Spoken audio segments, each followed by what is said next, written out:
Hello, everybody. Welcome back to DND404. I am your DM, Tony, and joined with me today are the other 4 TTRPGs I would like to play once, and then they forever sit on my shelf because no game is as good as Dungeons & Dragons. Let's start with many rulebooks, Jared. What's going on, guys? Myelin reporting in, and mine is going to be the Lancer TTRPG. What's that? Yeah, it's a RPG that actually Cypress, who requested this, when I did I think it was 12 hours in Discord, he kind of gave me some info about it, heard about it, looked it up. Seems interesting, so that would be my choice. I want to learn more about it. Dan, what about you? Hello, everybody. My name is Dan. I play Boram DuMarais, your bog frog artificer, and I'm the alien RPG of this podcast. I definitely want to try out the alien RPG. I've never really done like a horror system. You use a bunch of D6s, and there's a whole stress and panic system implemented on top of some very interesting classes that deal with like engineering and stuff like that. So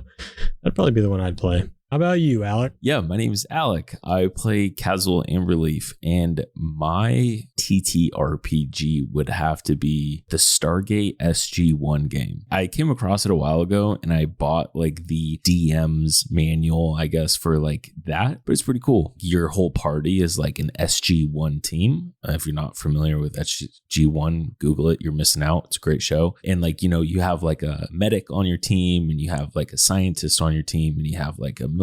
It's pretty cool. I want to try it. I haven't yet played, but I want to. What about you, Kyleigh? I'm Kyleigh. I play Vivien Charmant, and my TTRPG is Monster of the Week. I really like playing it. It's what I play if I don't play D&D, because it's a lot easier and simplistic, and it's free to play. So you can play if you ever want to. How about you, Tony? My game I would like to play is it's coming out. It's not out yet. And yes, it's because I read the first book, finished today. I want to try the Dungeon Crawler Carl game. Dungeon Crawler Carl Unstoppable, it's called. It's a game they're making based off the book series. The book series is really good. I kind of want to try it. It's actually more of like a deck building game, but it is a TTRPG. Interesting. Sounds good. Pretty cool. Now you know the deal. Before we do the recap, we can do the rundown. And today's rundown is brought to you by Kyleigh. I'm going to run down the Patreon. We have a new tier that just opened up, and it's super interesting. The Bloodshard Bandit tier is here again. You get access to an exclusive Discord chat where we hang out once a month and we vote on what we're doing each month. So either we're going to do a one-shot game, just chatting, just a random game, whatever we want to do. And if you want to be a part of that exclusive tier, you can go check it out on patreon.com/DND404. But for this episode only, down in the comments below, please suggest what you would like to do if you were hanging out with us on one of those days, even if you can't be a Patreon member. Yeah, I'll be running the first one shot April 30th. That'll be coming up soon. But I'm open to doing any other kind of games. We might just play party games. You know, it just depends on what you guys want to do. Can we play the Stargate SG-1 TTRPG? That'd be sick, actually. I'm totally down. All right, I'm in. As long as you run it. I don't want to play anymore. These meetups will be running at the end of each month, and if you get in time for the end of the month before we hang out, you can join us for that. Otherwise, sign up at the beginning of the month to join us for the month after. And I forget the transition for the next one. Here's what happened on DND404 last week. Tell us, Kyleigh. We're still stuck in this tower, and we finally got up the stairs only to find ourselves in this giant water room with lots of many islands. We find a little boat in a box that Boram excitedly jumped into with Kaz'il, causing this random sea monster to appear out of the blue and almost take both Kaz'il and Boram out, with Vivien and Myelin sitting on top of the island, not knowing what to do exactly. Eventually, once Kaz'il and Boram are fished out of the waters and somewhat rested, we find this weird jellyfish creature that is coming to speak to us, and it has a lot of information on what's going on in this floor, what's going on in the whole tower. Still confusing the team, and there's a few islands that happen to have lots of treasure chests, and the team is currently trying to figure out what to do next as we are finishing up our short rest. Bard, play that intro. Disgraced in the Heartland, a star could set things right, manufacture the magical, and return a soul to light. From a scorched, fractured cherish the twilight in discourse. Cleanse the rivers that bleed in this swamp of deceit and remorse. Help us conquer the shadow, dawn with a bright glow. We'll find where we belong, but what will await us when all our secrets are gone? Vivien Charmant reported in, and traveling with me today is Myelin Vaaxon, the questionably sticky red panda, Kaz'il Amberleaf, the very generous Eladrin, and Boram, the artificer. And this is DND404. Boyos! Girlo, welcome to session 21. We pick up on the second floor of this strange tower. After a almost near-death experience from Boram and Kaz'il from a strange water-like creature, we are going to pick up today's session at the end of a short rest as the four of you get your bearings and have met this little strange jellyfish, this energetic jellyfish that has been feeding you some pretty useful information. What are the four of you doing? And let me know how much health you've regained back and how many hit die you used during your short rest. I used 2 out of 3 of my hit die, and I was able to roll all of my HP back. Currently full health.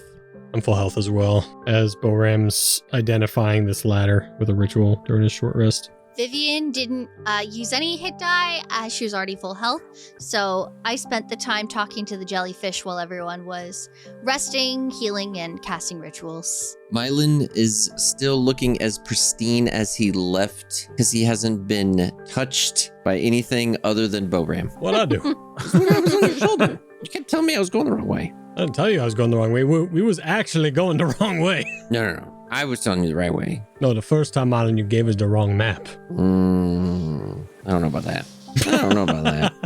I think my identify's done. Let me take a look here. Just a little housekeeping real quick for those who don't remember. Remember, you are in a dungeon. You can only take short rests or long rests in a safe area, and this area is not deemed safe as of yet. You can only take short rests the amount of times you have remaining hit die. Now, Boram, you identified this item. The item is revealed to be a force ladder. This ladder can sit neatly on your pack. Is a 2-foot wide ladder with only like 2 prongs going up about a foot. This ladder is a magical item, and as you concentrate on the silver model of the ladder in your hand, a transparent ladder visible by its edges appears.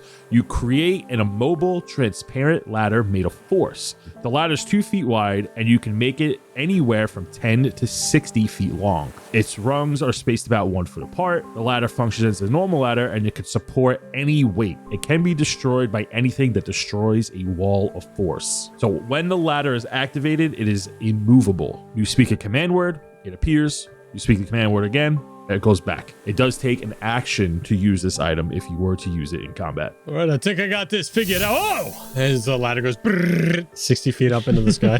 Just as a player, not character, when you're saying like immovable, so say we were like coming out of a cave, right? Like a small cave hole, when we could put the ladder there and block the cave so like no one could come up behind us, like that type of thing? If it covers the hole, yes. It actually only lasts a minute though. There is a duration on the spell. But yes, it would stop anything from going through it because it is an immovable thing. Right, that could come in handy. That's a really big ladder you got over there. No kidding.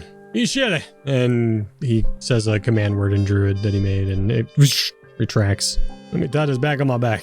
Do you want me to carry it, Boram? No, I take this. This is a bit easier. Maybe you take the boat. Okay. That's just in a box? Yeah, that box over there.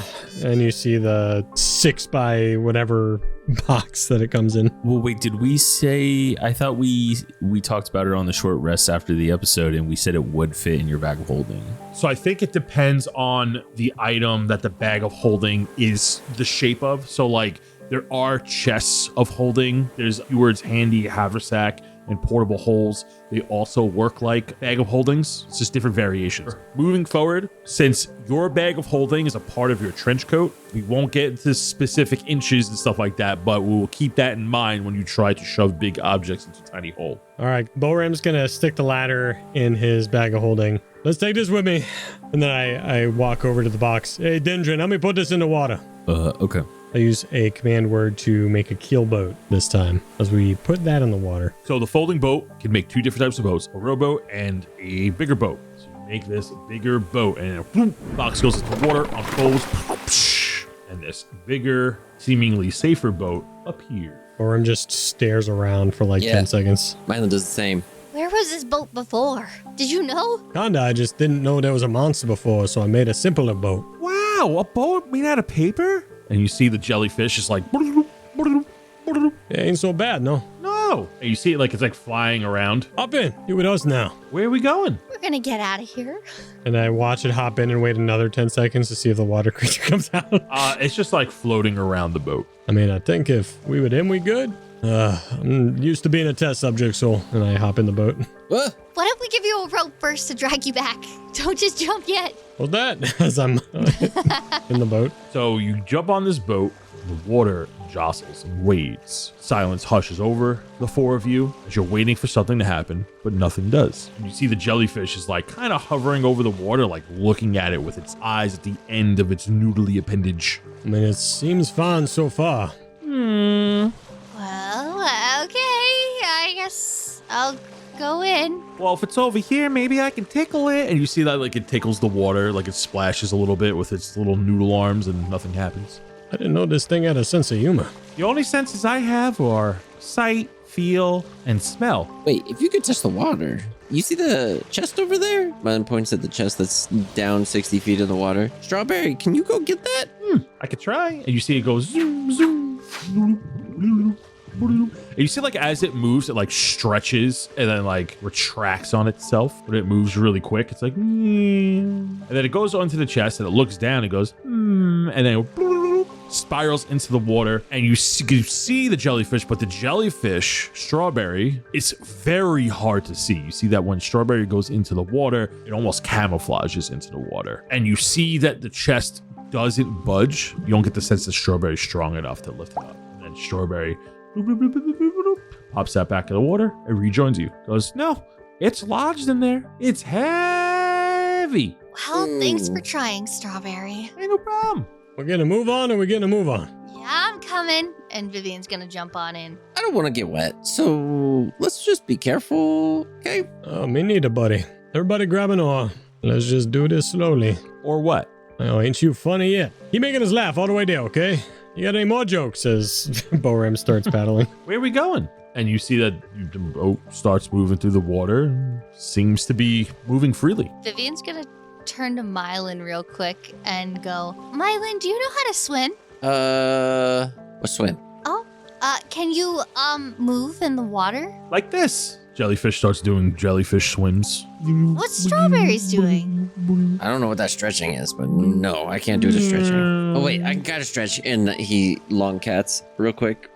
I brought one of the chests with me that had the water in it with the paper boat. Okay. Hey, Myelin, put the fish in here, because that bucket over there is going to disappear in about soon. Bucket? Yeah, I made that with magic, so it don't hold up all day. Okay, foresight, rodent, we gotta go. And then I pick them up, and they're squirming all over the place, and as he's flopping them around, calm down, and then he throws them in the chest. All right, that's a more slightly permanent solution as they keep rowing towards the southeast island. You sail southeast and you move past these lily pads, and the lily pads kind of wade away from the boat as you begin to stretch and sail through the water. Finally make it to this island. You get on the island and it's filled with these purple-esque trees. This island is really close to the walls of the level. You don't see any walls. It's cascaded by waterfalls, heavy waterfalls that you cannot see past. Whew, all right, everybody off. And Boram waits for everybody to get off before he'll say the command word again. And then after Boram folds the boat, could I investigate the trees to see if we can That's what I was grab gonna something do. from it? Get in line, Boram.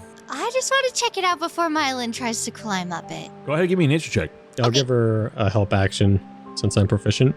Okay.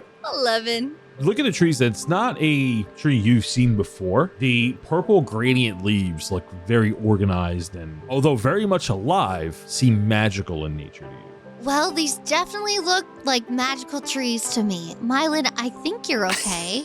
Mylin's ears perk up when he hears magical trees. And it's just like, what? He starts sniffing and then it slowly gets closer to where Vivien was looking. Myelin, are you going to be weird about this again, like with the paper? What? No. I mean, look, have you seen a magical tree before? No, just please don't eat it. Okay, let's say you had a magical, I don't know, what kind of food you like, and it was in front of you. Wouldn't you want to eat it? I would test it out first. You got a good point. You're right. Oh my god. And he's scrambling. He's trying to claw up the tree at this point. Vivien's going to hold him back and call up for Strawberry. You see Strawberry's like next to you, and you see that Strawberry's looking up. And at Myelin, as you climb this tree, it's about a 20-foot tree. It's not too tall. You look up into the darkness of the ceiling, where the waterfalls seem to be flowing down from. You never see the top of any of the waterfalls. Everything is coming from the darkness. The darkness looks like a fog. But when you're on top of this tree on the southwest island, you see that there's a break in the dark fog, and it's a circular exit in the ceiling. And when you look up, you see blue torchlight softly emitting through the hole in the ceiling. There's something up there, but you guys should focus on that real quick. I mean, hey guys, there's things up there. And as he's distracting them, he's taking handfuls and sticking them in his pockets, the leaves. You see, as the leaves are ripped off the tree, they instantly bloom back. It takes a few seconds for the tree to bloom its leaves, but it's happening right before your eyes. Within like 5 seconds, it's like replacing what was ripped. Myelin is now having fun, and he just keeps pulling the same leaves over and over. And sure enough, they keep regrowing back. Vivien will be watching the whole time. Yeah, as Boram and Kaz'il kind of walk behind them, bringing the case with the boat. Boram puts it down with Kaz'il and then like kind of walks over to Vivien. Vivien, come on, let him be a kid. I'm just watching. You don't know what this stuff is. No, but sometimes you gotta let them figure things out on their own. And I'm kind of looking up curiously at Myelin. All right, but if you put something in his mouth and get sick, that's on you. And Vivien will start giving Myelin some distance. You're that Myelin, don't get sick or you'll be in trouble. He frantically starts doing more leaves. I can't hear you. I don't know what's happening. This is so much fun. He's just having the time of his life. Don't worry, me or the paladin heal you if you get sick, okay? And then when that said, he kind of stops and the leaves stop flying down from the tree, and he's just like picks some, and then he tries to eat one. Even though trees are alive, it's a good thing they don't have pain receptors, or do they? What? Who knows? And it spins as it like spitting out those facts. Wait, trees are alive? Yeah. As he's chomping down on a mouthful of leaves at this point. Vivien's gonna turn to Strawberry, just flustered with everything, and go, Strawberry, do you know anything about these trees? Will he be okay? I think so. I've never eaten them. Okay, good enough for me. And Vivien starts heading over to Kaz'il and Boram. Myelin's talking about something up there. Do you guys see anything from over here? I mean, I'm just trying to figure out this hole up here. And Boram's smoking and just kind of looking straight up. You look up, and same thing as Myelin saw, in this break in the dark ceiling, you see that there's just this hole. The rim of the hole, it looks like it's made of marble, as if there's how you would ascend up there. It looks like a large creature could fit through it. It's a pretty big entranceway. All right, I don't know if this will actually reach up there, but I'll give it a shot. And he sets the ladder down to go straight up towards the hole. You activate the force ladder, and sure enough, it reaches the wall, and you can see it like it connects. And you see that Strawberry, this weird jellyfish, goes over to you and then looks up, and you see that as it looks up, it's like getting closer to the floor of the island, and its eyes on the end of its noodle-like tendrils like go closer to its body, as if it's showing some type of fear towards the entrance. He goes, "Yeah, you're not really gonna go up there, are you?" I don't know which else to go.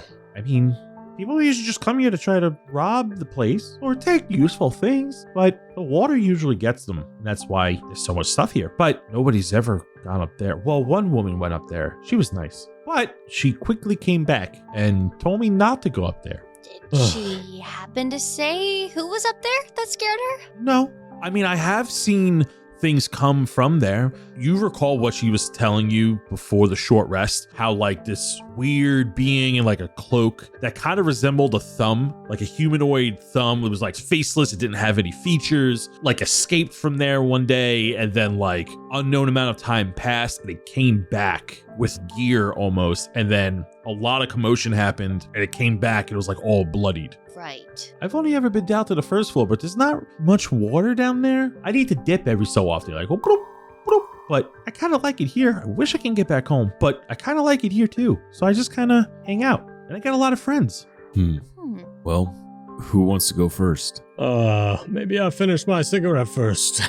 Boram keeps smoking. Kaz'il gets on a ladder and starts walking up. Oh, very nice of you. Vivien will follow closely behind. I've got nothing else to lose, so let's go. Myelin, where you at? So I've been eating these leaves. Anything happen, or are they just leaves? They taste and crunch like leaves. Oh, but magic leaves? They are magical in nature, yeah. But do I sense the magicalness? Within you, no, nothing happens or changes. It's just the tree is. I get like a little zest out of it. I'm just trying to figure out what Sure, he tastes. yeah. Okay.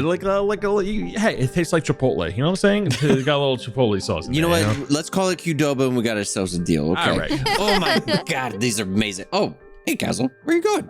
He's like level with me now as he's climbing the ladder. We got to get out of here, Myelin. I'm climbing the ladder. All right. As he hears that, Myelin starts grabbing some more leaves just to take with him. Yeah, that's your lunch later, right? Mm-hmm. Up you go, Petit. Oh my gosh, you gotta try some. Oh man, Pyomai's gonna love these. Oh, maybe. And as everybody goes up the ladder, Boram finishes his cigarette and then kind of looks over at the tree. He's kind of thinking about his family and he's like, Violette would love this. And he's going to try and take a sapling or two from the tree. You break off some of these branches, and just like the leaves, it grows back in place. Boram goes over to the edge of the water and looks around. He takes out a vial. He quickly grabs some water and then like rushes over to the ladder. Give me a dexterity saving throw with DC 12 when you go to touch the water. Nuh-uh.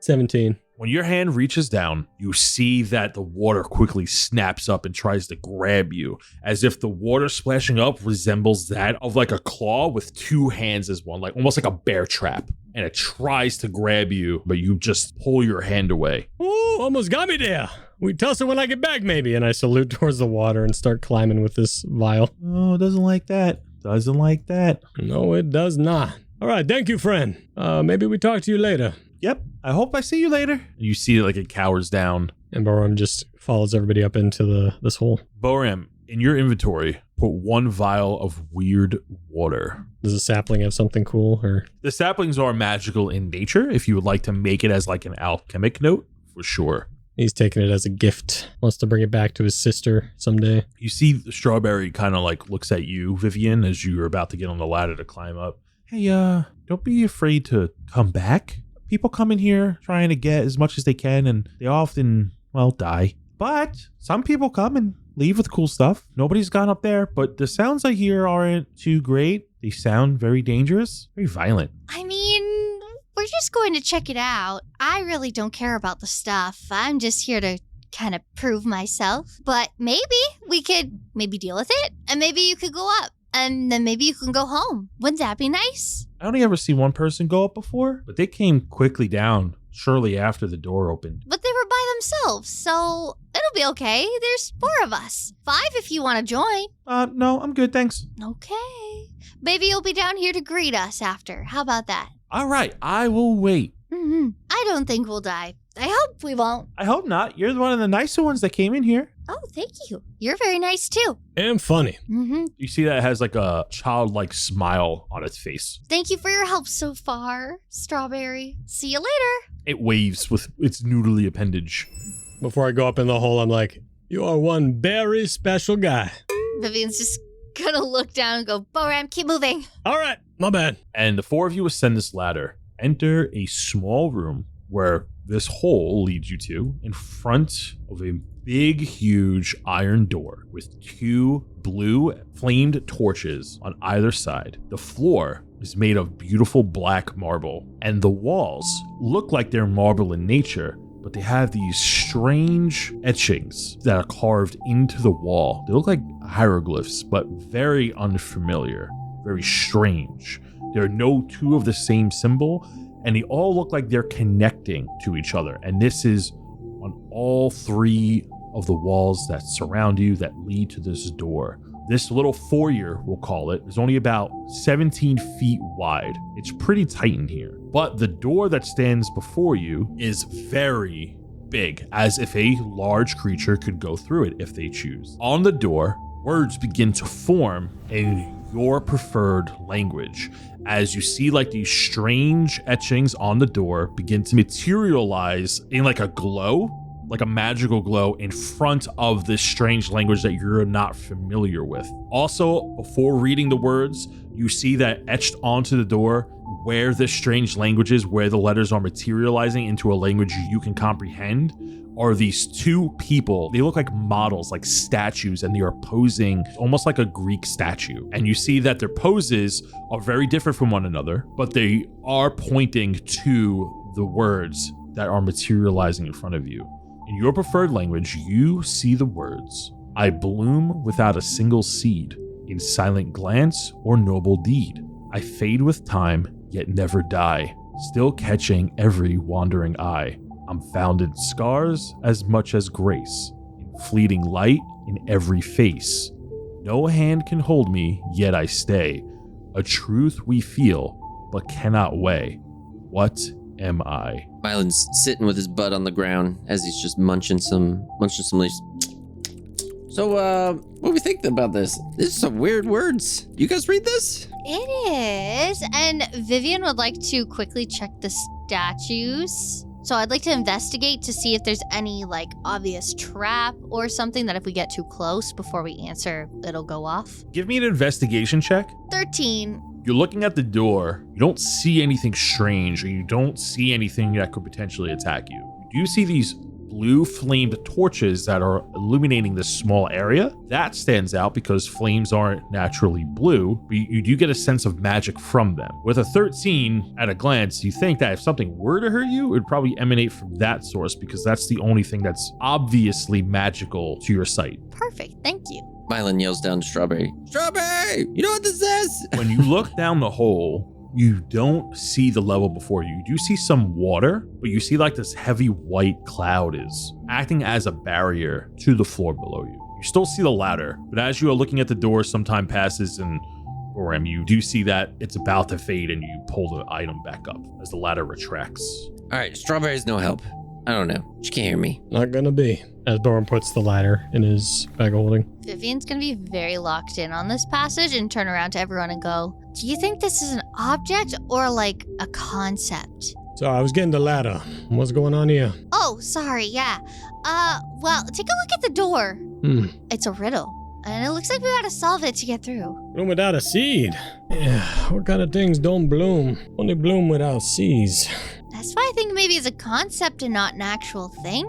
Must be. And it blooms in silent glance or during a noble deed. I mean, what's something you grow? Trust? That's something I might bloom. That was very deep of you, Boram. And Vivien continues to think. It's interesting. Is it like friendship or a bond of some sort? Yeah, I think you're going somewhere in the right direction there. You're smarter than you look. Casual side eyes Boram. Thanks. I think you're both onto something. Mylin's just listening, kind of bobbing his head left and right as he's munching on leaves. And like, is there like an answer box we're supposed to put it in somewhere, or? Maybe we have to speak it out loud. Do we think it's friendship? Maybe? Or trust? I mean, I wouldn't think so with some of the passages later here. They sound more negative. You know, we get scars from insults and words, but something to maybe heal up if we give grace. Could it just be love? Because I guess it doesn't have to be specific. A lot of scars definitely caused by love. Mm-hmm. And it's in every face, so... Try speaking it at the door. Okay. And Vivien's gonna cautiously walk up and go, hello, door? I have an answer. How do I share? You see, as you get close to the door, as you speak to it, you see that the words that are materializing like a visage before you, like floating letters. You see that these letters begin to glow as if it's waiting for an answer. So mechanically, you would speak your answer to the door. So it's phrasing it is, what am I? You would be like, you are, and then you would say what your answer is. Right, sorry. That's my bad. Right, you're just the door. You can't speak back. Am I love? And she's gonna start bracing herself. You see the blue torches begin to turn red and they engulf large flames and then go back to blue. Nothing happens. Vivien turns around and goes, I think that was wrong. Okay. What? No, it looked like it was right. Yeah, that was definitely wrong. No, it was right. What color did you see, Myelin? Okay, it's all the same to me. They got big. They got big, right? They got big. And red. Red usually means no. Oh. After a few moments, you feel the floor below you as the water begins to rage. You hear some loud splashing and heavy jostling. Uh-oh. What's Strawberry doing down there? Can I look down and see, or is it's still, you can't see it? You do see some heavy lapping of water, but through the white cloud, acting as like a shield or a barrier, really obscures a large portion of your view. It's very obscure. Someone else want to try one of our guesses? I guess I'd give it a shot. And Boram steps closer to the door and he starts thinking about what Vivien just said. Her answer was love. And an image pops into his head of these feminine eyes with one orange iris and one light blue iris. And he tilts his head up slightly. It never truly dies, does it? Oh, you beauty. You see the door, the torches begin to glow, and they go from bright blue to a calm green. And then you see the words whisk away, and a blue outline from the hinges on the door begin to glow. You hear the door unlock as the handle of this door slowly creaks open, just enough for you to push it.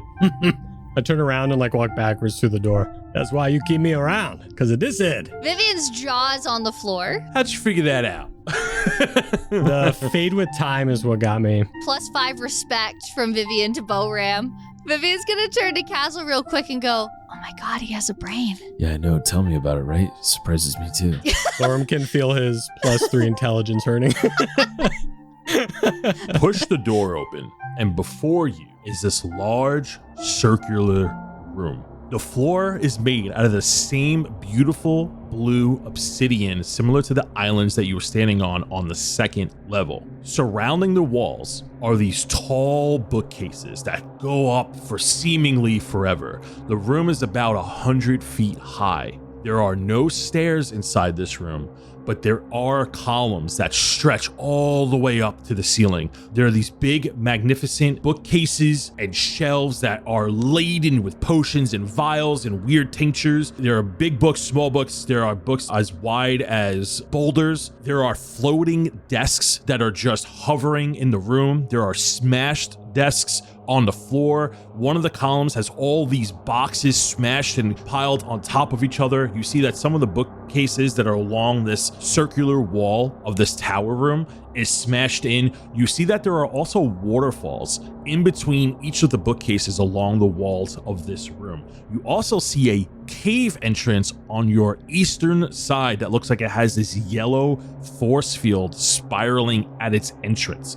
All the way in the far end of the corner is this huge, beautifully constructed elvish desk, and it has all these scrolls and these pots that are surrounding it. And there's also this large plant with many leaves spiraling out, kind of wrapping around the desk, almost like it's decorating it in its foliage. You also see all this floating pieces of scrap wood that are softly floating throughout the room from the destroyed furniture in the room. And most alarming, all the things you see, as if it blended into the room, now clear as day. There is a sigil on the floor that is both highlighting in blue and green. And it looks like it's glitching in reality as it's rapidly shifting colors. In the center of the glyph, you see a familiar greatsword stabbed into the ground. It is with a green hilt and a green gem where the blade and the hilt meet. It is heavily bloodied as the tip of the blade is stabbed into the floor. Impaled on the sword is a strange circular creature with no legs and torn up tendrils. The sword is stabbed through the eye on the center of the creature, with the blade coming out of its mouth. Impaling onto the floor is a dead beholder. And you said we recognize this sword? Looks like Garrick's sword. It is indeed Garrick's sword. Hang on a minute. Has Garrick's been here before? I mean, I guess he has. I don't think I remember hearing about this one, though. Could I try to do a history check to see if I can jog my memory about hearing about this? Absolutely. Okay. Swampy 20. Hey, that's my thing. You've never heard any stories or heroic songs or any bards or rumors of him slaying a beholder. Wait a minute. I don't like this. We haven't heard anything about Garrick's being documented here. Right, that's what I'm saying. He's been really sketchy too. Why wouldn't he talk about this? He loves talking about his journeys and his victories, right? This must have something to do with the shards that you guys collected that he wanted. Oh, he wants those. Yes. What, these little tiny things? And I hold up one from my bag of holding. Yeah, remember when I told you to make sure we keep those away from you when we come back to Balderas? Make sure you do that. Hey, fair enough. I'm still researching them, so I don't know too much, but they kind of faded away from what they was before. Myelin, you have some too, right? Oh, yeah. My father might come investigate, or Garrick's, or both, so just be careful with those. We can find a place to hide them in Balderas. But they're trying to come find them, so maybe this has something to do with it. All right, well, I'm going to focus on the great treasure we just found. And Boram starts going over and peeking through books. Gotta love me a book. Vivien's gonna move towards Beholder. Real quick, when was the last time Strawberry said that someone was here? She was very broad in those time frames. She just said a long time ago. But Strawberry said the last thing that tried to go up there was a woman. From what she's saying and from what you just saw, she saw what you're looking at, a stabbed beholder impaled by a sword, hanging almost like an ornament in the center of the room, and then left. Before Vivien gets too far, she's gonna whip around to everyone and go, "Do you think Garrick's disguised himself?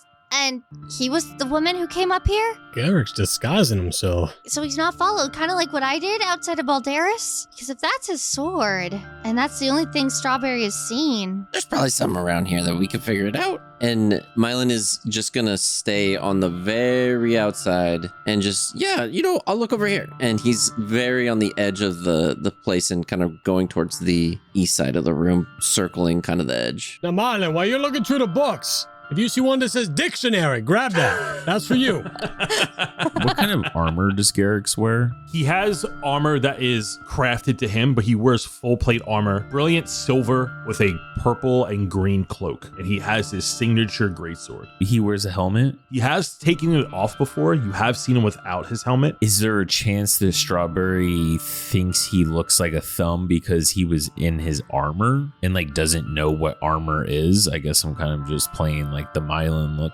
Or is it genuinely like a creature? Strawberry said a faceless, humanoid-esque creature closely resembling a thumb with a cloak on. I mean, that sounds like somebody in armor to me without someone not knowing what armor is, I guess. Sure.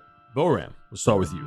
You have these tall bookcases that are hugging the circular wall, and they go up almost to the ceiling. Ooh, this is my dream. You're looking at the books, and this particular section, they don't seem like they're books about magic. As a matter of fact, most of these books are history books. And then you're starting to sense a theme. There are books on like various wars in history, battles between kingdoms. I guess, are there some books on older wars that Boram might not know as well? As you're looking through the books, some of them look very old, as if they were written during the time the war was taking place. You see that there are iterations of what was happening during the war, after the war, and then some books about specific wars from the perspective sides of the kingdom. And you can't like read these because these are like tomes of knowledge. There are various wars from a very long time ago. So little Humbrea lore dump for you. The era that you currently live in and the first campaign took place to is MKD, right? So whatever year it is, it will be MKD, which is Mad Kingdom's Deliverance. The era before was deemed, in common times, MKR, which is Mad Kingdom's rulership. Over 1,000 years ago, when Humbrea was a little more primitive, kingdoms were notoriously ruled by angry, violent kings. So before Aramor, before the Kingdom of Brain, there were several kingdoms that were constantly at war with each other, and kingdoms only allied with each other to fight a greater enemy, like a bigger, badder kingdom. And it's very common for kingdoms to turn on each other because everybody wanted to be the dominant power. And that era was known as the Mad Kingdom Rulership, or MKR. After a significant point in history where those mad rulers essentially died off, Mad Kingdom Deliverance era, MKD, essentially starting at year 1, was created. And that is the time period that you all live in today. That was also where campaign 1 took place as well. Yeah, Boram just wants to take a couple books from the MKR era Okay. that usually he wouldn't have a chance to read.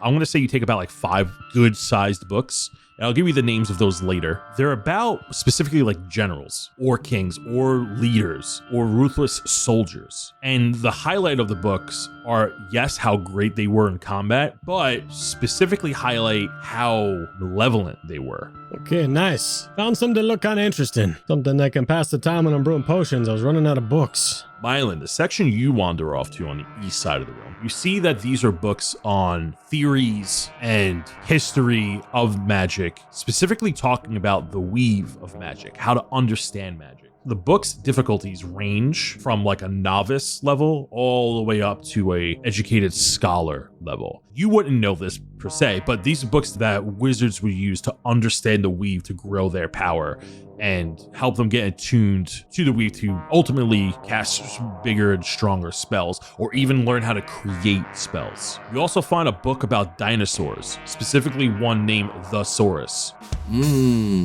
I want that one. You take the book, talking about a dinosaur named The Saurus. Yeah. And then let's take the big magic book. You take a big magical book, and I will tell you the name of that later as you stick it into your bag. It's quite heavy. Each of these books about understanding magic take up, because you're smaller, most of your backpack. Books about the weave are not like 100 or even 1,000 pages. These are like thousands of pages. They are very wide. They are not meant to be held by read, and usually on grand desks as they are read through.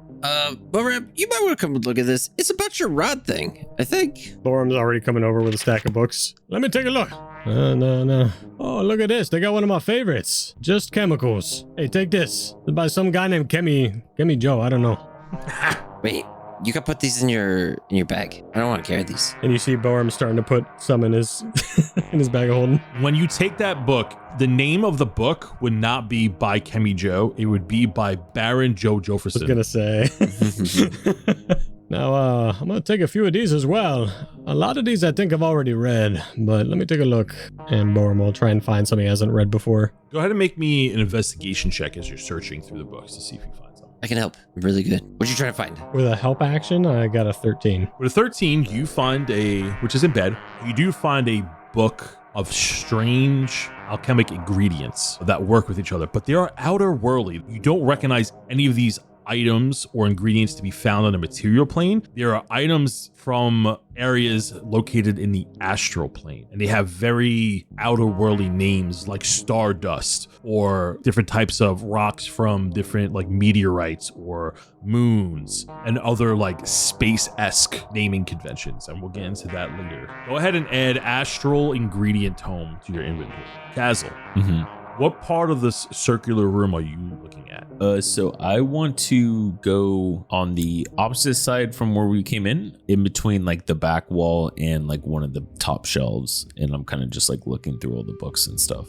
You go to the northeastern part of this circular room. As you pass this dead beholder, you're looking at the blood-soaked sword and the glyph that's on the floor, and the glyph is activated, and you're walking between the dead beholder and the column that's holding this room up. You walk under this floating desk. The desk that you walked under looked like an alchemy table with all these like vials on it. It's about 25 feet in the air. You walk past this smashed desk, and you find yourself in the northeast corner between a bookshelf and a huge shelf filled with various vials of liquid. You're looking through the books, and these are more books that are books about the weave, how to create spells, understanding of spells, and more specifically about great wizards in Humbrea. So these are more like history books. Okay. What you notice is that none of these wizards mentioned are elves or dwarves or gnomes or halflings. They're all names of humans. You look at the vials on the shelf next to you, and all these vials are like dark red or deep green, and they look very corroded away. Like as in they've been there for a long time, or like what's in them is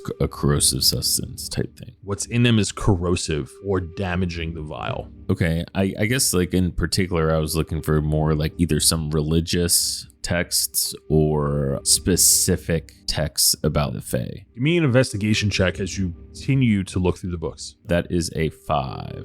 You don't find anything about deities, although you don't doubt that books about deities would be here. As you're looking, even with a 5 though, you notice that all of the subject matter on the books are all about the material plane when it comes to any type of history, specifically about humans. Okay, I'll kind of just look at Boram and I'll say, hey, you might want to take a look at some of these. And I'll point to the corrosive potions on the wall. And then also I'll kind of just say it out loud to the group so they can hear me. And I'll just say, it's very strange. This is very human based. There's no dwarves or elves, or all the authors seem to be human, and everything is solely focused on the material plane.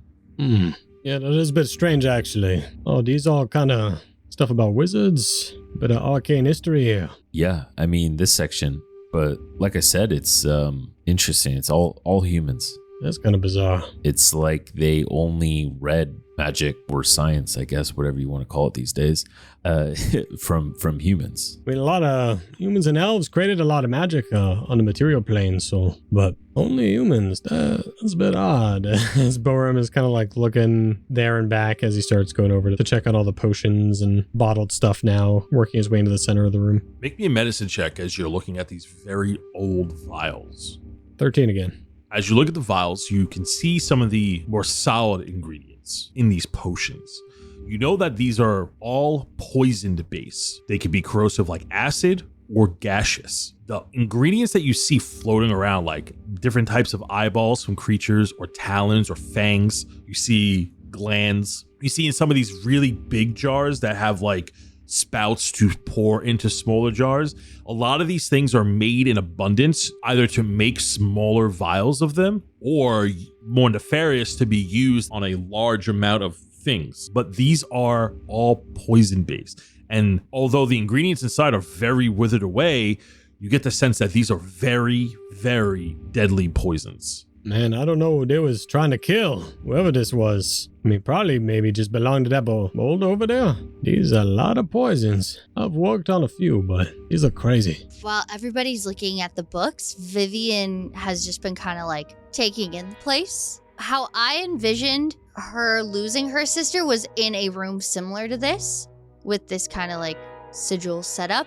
So Vivien is super in her head and distraught, just kind of like taking it all in and thinking of Woolen. But at the same time, she's been inching and looking towards the beholder and the sigil in the room. Because when we were in Balderas, while everyone was looking at the food stands and Kaz'il was off guarding, Vivien went to look at the Tarask egg and she went to investigate it.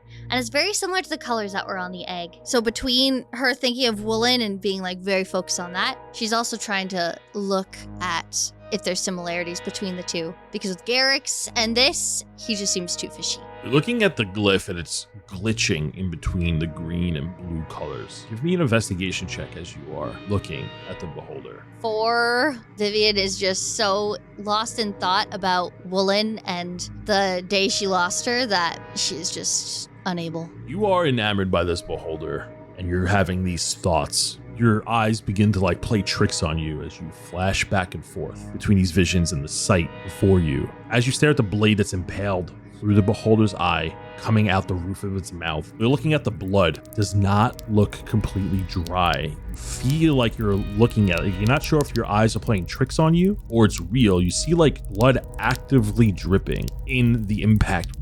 You're not sure if the motion in the room is slowly moving its tendrils. You notice that a lot of its body is very destroyed. You see that it has multiple like tendrils coming out of its main body. So those that don't really know, I should have described this beholder better. A beholder is essentially a ball of flesh with one giant eye in the center with a huge mouth that looks like it has very, very sharp teeth, and it has small flesh-like tentacles, and at the end of those tentacles are smaller eyes. On this particular beholder, it looks like most of its eyes at the ends of those tendrils were cut off. It looks very, very mangled and destroyed, and you are engulfed by this sight. Going back to Boram and Kaz'il in the northeast part of the room, looking at the vials, a few minutes pass and you continue to explore the room.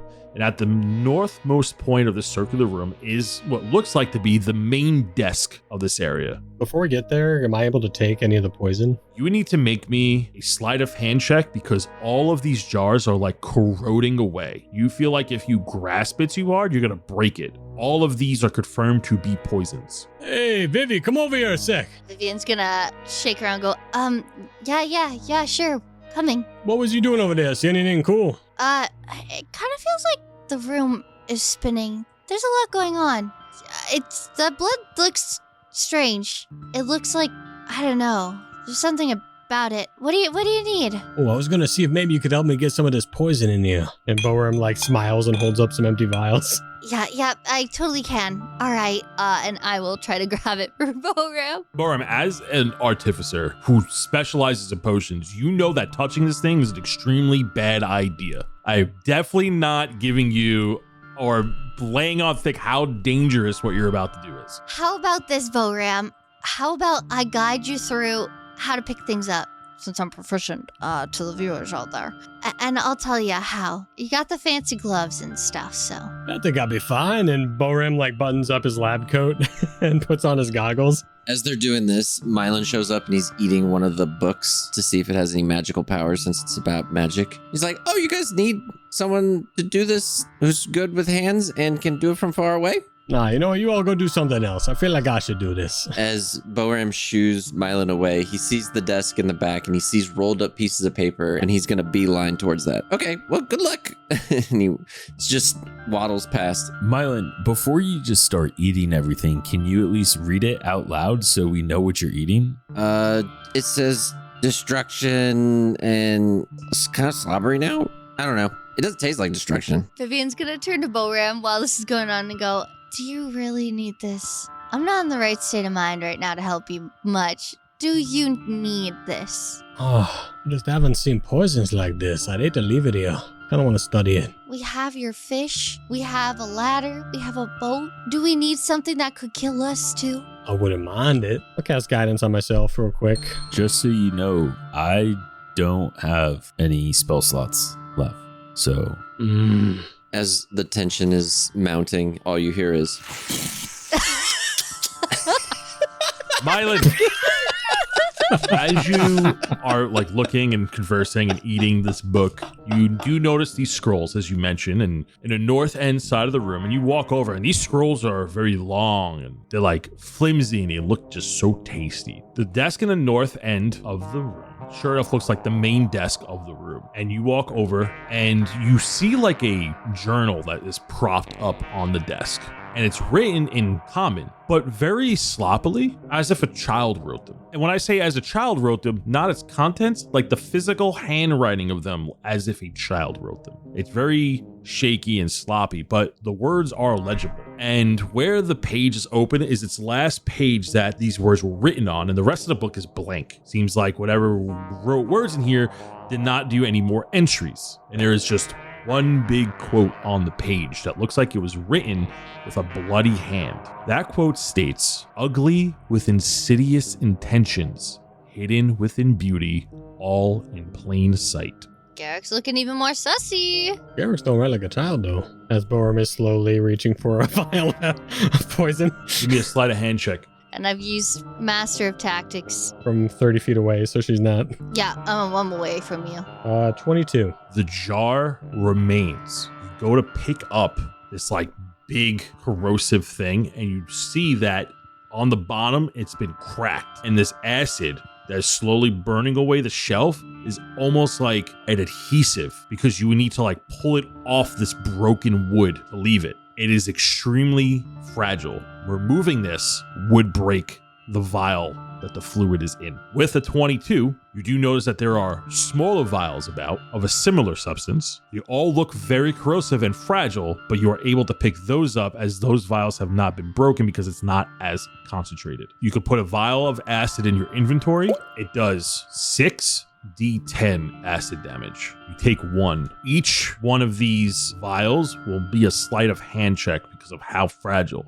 Now, with a 22, that's a very good roll in a very dangerous situation. And I didn't want to leave you empty-handed with a 22. But the big one that you were eyeing is like stuck there and could have been potentially very, very bad. Ooh. As soon as Boram picks it up, gets it secured, you just hear Myelin, "Hey guys, I found something." And I almost drop my own vial and like catch it at the last second and shove it in my bag of holding. Oh. All right, Myelin, we coming over there. Look at this. It's pretty bad handwriting. Like, I got bad handwriting, but I don't know what's up with this. Looks like a child wrote this. Vivien's gonna follow up behind and take a look. She's kind of hopeful right now. Could she investigate to see if that might happen to be Willen's writing? This would not be Willen's handwriting. You recognize that instantly. So you know that this tower has been here for hundreds of years. This room looks like it's catered to the beholder in the room. Beholders don't walk, they fly. With the desks that are floating in the air and how high all the bookcases go, this is a beholder's tower. You know from just growing up, beholders are very nefarious creatures. They typically hate everything and they're very isolated. Does this look similar to the thing that attacked me in the cave? I would use the word similar very loosely, but yes, on a much smaller level. Do you all think these books could be primarily about humans because this beholder was interested in humans? I mean, that's not too far stretched, I think. Yeah, I mean, that could definitely be the case. How big's the book? I would say it's about 2 feet tall. We take book. I like that idea, Myelin. We take book. I close it and a bunch of dust that goes everywhere. Dust and dried blood fall onto the desk. I'll clean that later. As I put it into my bag of holding. The ink fell off. What happened? Ink, yeah. I don't know what happened there. As I kind of do like a cringe face to Vivien, as she probably saw that it was blood as well. Good night, Myelin. It happens sometimes. The rune that the beholder is like standing on. The sigil. Yeah. Did you say like what it was made with again? Is it like paint or blood or? It's just illuminating these colors on the floor, but it hasn't been investigated yet. Okay. Can I go over there and I want to kind of take a look at that while everyone else is doing what they're doing? Absolutely. As you walk over, make me a perception check. I'm rolling so fucking better now. A 6. You notice these runes do look familiar once you get close to it. Each of these runes are a copy of the same thing. There are 5 patterns that are circling the center. Each of the runes have a very familiar sigil that are glowing in them. It is the symbol of these crowns with an eyeball in the center of the crest with an eyeball on each of the 3 prongs, similar to the one you found on Myelin's cloak that he's been wearing. It is now currently in a bag of holding. You did see it on a sword on the branded blades. You also saw it etched onto the fire giant's hammer. What'd you see over there, Kaz'il? As Vivien starts walking. The inscription here, like on these runes, we've seen this before. We've seen this actually a few times, starting with Myelin's cloak. The beholder itself, God, the player in me thinks like these runes are like keeping it here and the sword is like, it's not dead, but I don't have anything to prove my theory. Yeah, I guess Kaz'il will just keep looking around and possibly look for any books on the shelves that have that insignia. Okay. Vivien, what are you doing? With Kaz'il saying that, she's now trying to think of the history of the branded blades because she probably would know that as a Charmant and her studies in Baldur's. Branded Blades don't have a history. They're just a group that people join and they just do odd jobs. They're not necessarily bad or good. They're just a mercenary group. Typically, like ex-criminals do kind of join the Branded Blades because like that's the only way for them to gain full employment. Not to say they haven't been involved in crimes or things like that, but like the group itself is not known to be bad. They're just like a place to hire people and it's just like filled with people. It's a very low entry guild that people just join to do odd jobs for money. Typically fighting monsters and like doing dirty work. Yeah, I mean, I met, this dude, Jerry. He seemed pretty cool in the goblin raid that we did last week. So I don't think all of them are bad. I think some of them just seem like they might be up to something. Okay, that's fair. We better meet Jerry in this campaign. No, he wouldn't like you. Oh, you said that's Dan. Never mind. He wouldn't like Dan either. No, he'd love Dan. He'd hate Boram. He'd hate Boram. Yeah, because Kaz'il just talked hellish shit about Boram the entire time. There's this guy that just It's like, I work with this guy. He's just, you'd fucking hate him. He's like, oh yeah, I'm sure. Sounds like a total knob. Mine, stop eating that. Let's get going. What about this thing? We're just gonna leave it? And what about that thing over there? And he points to on the far east side. I can't recall what it was. Yes, on the far east side of the room, there is a cave in between 2 of these bookshelves. And in front of the mouth of the cave looks like a force field, just blocking it off. You can kind of see through this yellowish field, but it is like just total blackness beyond that point. Well, let's take a look, Myelin, and maybe there's a way out. But what about this thing? It doesn't seem like it's having a good time. I'm gonna be honest, I'm afraid it's going to attack us if we try to do anything further, and I'm getting nothing. Should we go try that cave and see if it leads to another room? Let's see if we can't figure something out about it. Maybe it's an exit. That's what I'm hoping. Or we'll cast guidance on himself as he walks up to this cave exit entrance. Well, now that I'm closer, do I notice anything special about the force field? Is there anything like mechanical around it? You see that this yellowish wall of light that's spiraling, almost like a descending jail cell bars. Like you could see through them, but it's like over the mouth of the entrance. And then you see that the cave extends pretty deep, but it's similar to the ceiling. It's just shrouded by darkness. I guess can I do an Arcana check just to see if I can put together what is keeping this up in here? Go ahead, give me an Arcana check. 22 with my guidance. Sure enough, it looks like a barrier of some kind. It closely resembles the shield spell. You could also associate it with like your ladder of force as like a wall of force there. Something is keeping it activated. Maybe it's the beholder. Could be. It's like a wall of force, so we find what's keeping it up. Maybe we can bring it down. Should I shoot at it? I could. It works kind of like a shield spell, so maybe you can hit it. A book flies over your shoulder as Myelin threw it. Whoa, come on. And it lands on the floor. Hey! Watch where you're throwing things. Eating books, now you're throwing them? I think it's a wall. Thanks, Myelin. Can I do a perception to see if there's anything in the room that like is sticking out that we haven't looked at? Other than the floating desks in the room, no. There's nothing. Okay. Everything looks weird that's sticking out. Do we leave now? We go see Strawberry? I mean, I don't quite know what else to do in here. I don't really want to mess with that beholder. I mean, there's the obvious thing in the middle of the room. It don't look too happy. And I go kind of lean up against the desk as I'm thinking. So that desk specifically is high in the air. It's about 25 feet in the air. It's floating. I sit cross-legged under the desk. Sorry. Can Vivien go up and try an Arcana check on the blue and green sigils that are waving? Just to see if there's any similarities to the Tarask egg that was in the middle of Balderas? Because she went up and saw that it was like a blue-green film on the egg when she went up. All right, let me help you out this time. What are you doing to the sigil that's on the floor? I think Vivien would crouch down and hover her hand above. She doesn't want to touch it or go into it just in case it sets something off. But she just wants to set her hand over it and kind of feel the energy to feel if it's similar.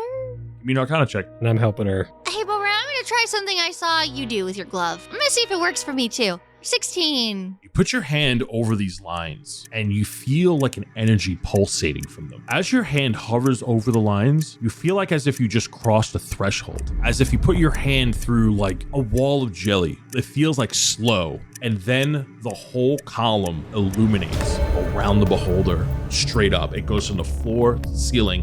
It's blue and green color. Hey now. Uh-oh. You cross the threshold of this glyph. You see that the colors begin to twitch and fade out more and then shuts off. The blue and green glyph is now completely gone. Hey, Vivi, what'd you do? I was just trying to detect the magic. I didn't mean to shut it off. I don't know what's happening. As a book flies over her shoulder. You should have thrown book.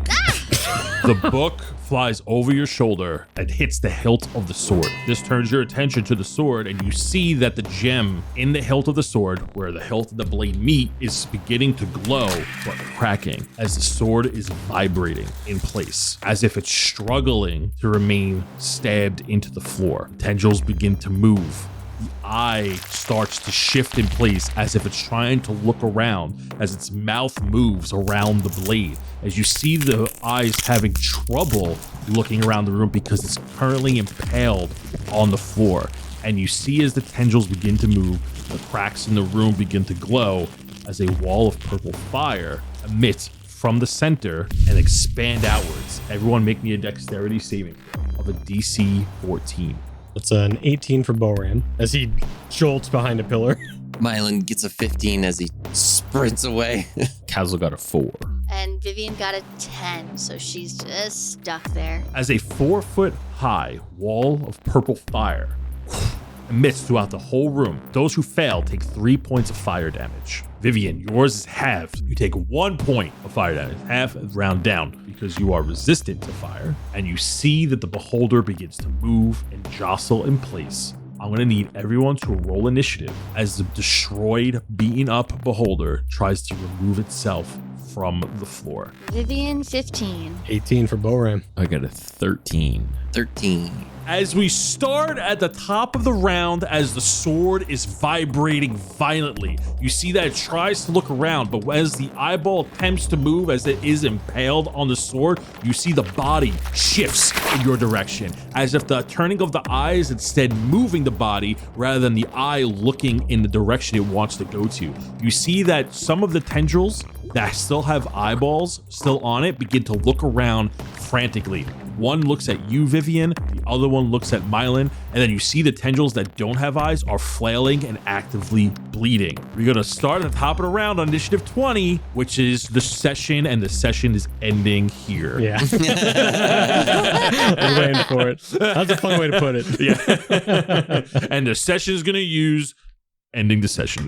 Yes. Legendary Great action. The action. most powerful move in the game. Sorry if it killed us again. That was awesome, dude. Oh, I thought you guys would start fighting it this session.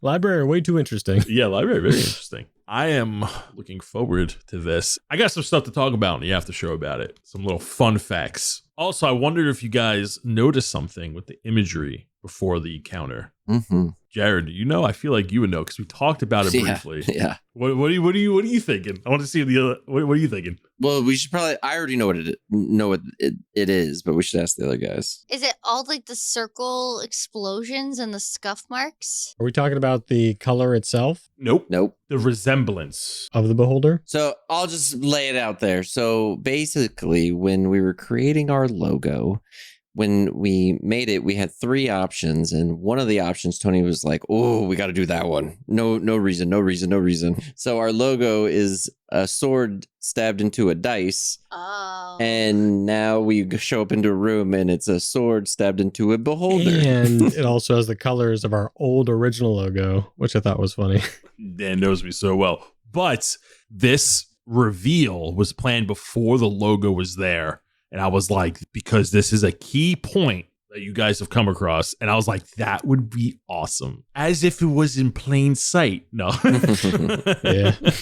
We'll talk about more of it in the Yes. after show, Of but course, Yes. of course. any recommendations that we got this week? I did see Undertone in theaters, and it's about a podcaster doing a podcast about horror stuff. And as she's doing a podcast about it, things start going crazy. So as podcasters ourselves, you know, it's pretty spooky. I think it's like a classic horror movie with a really fun twist on the way they tell the story. So That's cool. they use a lot of proximity effect stuff that you typically get with podcasting over all the sound effects. So it's very interesting from a effects point of view. And The microphone is magical and the stories they tell come to life. but it's good. It's like, I think it's like a 7.5 out of 10, something like that. Whoa. Nice. It's funny because it does have a 72% rating on Rotten Tomatoes. Whoa. Does it really? Wow. I'm just that good of a critic, I guess. But that's my recommendation. Everybody go see it. It's a fun watch. But you know what time it is. Spin that wheel. Of intros. Of intros. Maybe it'll be one of us for once. Wow. And we Get got. off of his name. Marcus. You're not allowed to have another one. Wow, dude. And join with me today are the other 4 favorite WWE wrestling moves, starting with the Swanton Bomb off the top ropes. Jared. Woo. Wrestling moves? Hell yeah. Wrestling moves. Ooh. And with that, I think we're out of here. Everyone give your most strawberry goodbye. Hey, guys. Have fun up there. See you later. I love your brains. Don't come back dead.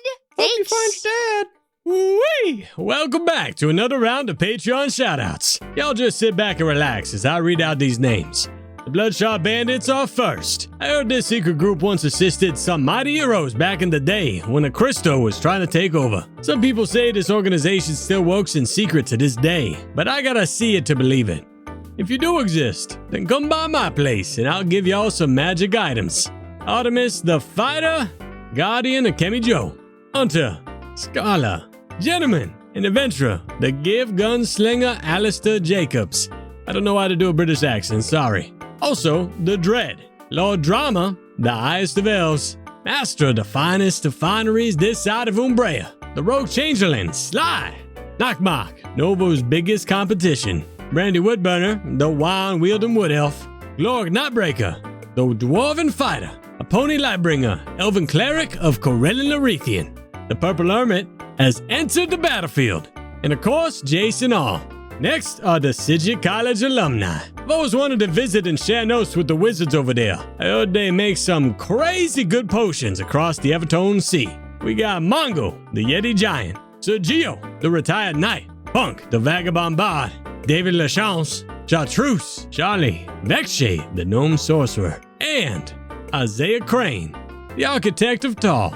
And then last but not least are Umbrea's heroes. Y'all better stop by to see me for health potions before you go on adventuring into those dungeons. I'm looking at you, man with glass. Jesus the Frost Dragonbone Warlock, Johnny Tar, John Carroll, Art the Iron Hammer, Drown the Barbarian Mobster, Cypress Daywin, a Capybara Circle of the Forest Druid, Annie, Master of Weapons, Bjorn Battleborn, the Bombastic Brigadier Barbarian Half-Orc, Morgath, the Unbroken, Half-Giant Barbarian, Gad, the Lizardfolk Rune Knight, Flick, the Warlock who thinks he knows Cajun French better than me, Bree Carlson, Balasar Turnerall, the Eldrick Knight Dragonborn, Braum Ironspud, the Battle-Otter and Half-Orc Barbarian with an unbreakable appetite for glory. Thank you all for joining along. We always appreciate you adventuring with us. But until next time, I'm gonna go mix some potions. Au revoir.